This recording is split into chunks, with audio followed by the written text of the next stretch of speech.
প্রথম কথা হচ্ছে এই যে শিক্ষা আনি চেতনা, চেতনা আনে বিপ্লব এবং বিপ্লব দেয় মুক্তি। এটা আমরা জানি, এটা আমরা পড়েছি, কিন্তু শুধু পড়ে সেটাকে মনের মধ্যে রেখে দিলেই তো হবে না, সেটার একটা বাস্তব প্রয়োগ দরকার। এই যে মাস্টার মশাই, জাতির মেরুদণ্ড বলা হয়, এই শিক্ষক জাতির মেরুদণ্ড কেন?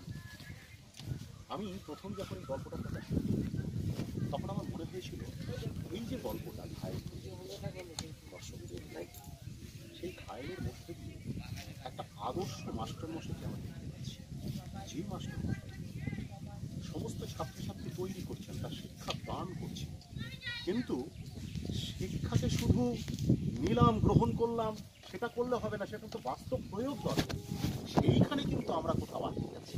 আজকে চতুর্দিকে আমরা দেখতে পাচ্ছি যে সমস্ত মানুষ দুর্নীতির সঙ্গে যুক্ত, তারা কিন্তু সবাই শিক্ষিত মানুষ। গ্রামের গরিব ভুবো মানুষরা কিন্তু এই দুর্নীতির সঙ্গে বেশি যুক্ত হচ্ছে না। আমরা যত দেখছি শিক্ষিত মানুষরাই দুর্নীতির সঙ্গে যুক্ত হচ্ছে। তাহলে তারা শিক্ষাটাকে কোথায় গিয়ে ফেললো? এরই বিরুদ্ধে কোথাও যেন একটা ঘা দিতে যাচ্ছে। এখানে দেখা যাচ্ছে যে এই চরিত্রটা আপনি করছেন তার সাথে আপনি মিলে টোটালটা বাস্তবে যে মিলে যাচ্ছে। এখনকার যুগে যেটা হচ্ছে এমএলএরাই স্বাস্থ্য শিক্ষা দুর্নীতিগ্রস্ত হয়ে যাচ্ছে, শিক্ষা চুরি স্বাস্থ্য চুরি, তবু এমএলএরা কোথায় যেন জেলে ঢুকে যাচ্ছে। সেই জায়গাটা এবং আবাসন, যে সব থেকে বড় কেলেঙ্কারি আবাসন যোজনা কেলেঙ্কারি, সেটাও দেখছি এই ছবিতে ফুটিয়ে তুলছেন। হ্যাঁ, এই ছবিতে যে জিনিসটা ফুটিয়ে তোলার চেষ্টা করা হচ্ছে সেটা হচ্ছে এই সময়, অর্থাৎ ছবি বা থিয়েটার যাই করি না কেন, সেটা তো সময়ের ডাক দেয়। আজকের যে পরিস্থিতি পশ্চিমবঙ্গ তথা ভারতবর্ষে আমরা যেটা দেখতে পাচ্ছি, গ্রামের মানুষরাই শোষিত হচ্ছে। একটি গ্রামের ছেলে মেয়ে, তাদের মধ্যে যদি প্রেম আসে, সেখানে রাজনীতি ঢুকে পড়ছে। অর্থাৎ রাজনীতি, প্রেম এবং মানুষের হাহাকার, সেইখানে তার কি প্রতিকার হতে পারে সেইটা নিয়ে অদ্ভুত একটা ছবি, যেটা আমাদের কেপি অর্থাৎ অমিত দাস করছে। খুব ভীষণ ভালো ছবি।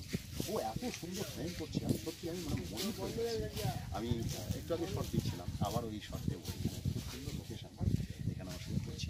তো অমিতকে আমার যার পণ্যাই আমার ধন্যবাদ জানাবো। ভীষণ সুন্দর করে শর্টগুলো টেক করছে। আমাদের ডিওপি ভীষণ ভালো ছিল, মানে কিরকম একটা পারিবারিক মাহল যেন তৈরি হয়েছে, খুব সুন্দর।